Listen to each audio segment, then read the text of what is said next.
một bát là có hao lửa à. Bé nó rung cho, có biết cái gì à? Nó hay cứ chiều. Bé mà. Bố lấy rau có kẹt chỗ này nó. Nè. Rong có gì cả. Rồi, cả chỗ đó. Nhìn nhảy múa sao? Thật cú Đây cả là hả? hai đứa có tích. Rồi cú là ta lá.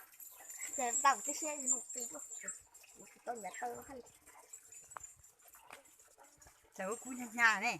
Bố nó tì rồi bé.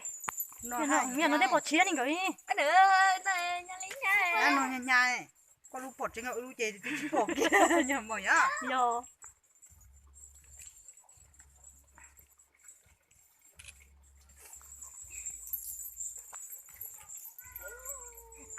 Chú lấy rong cao.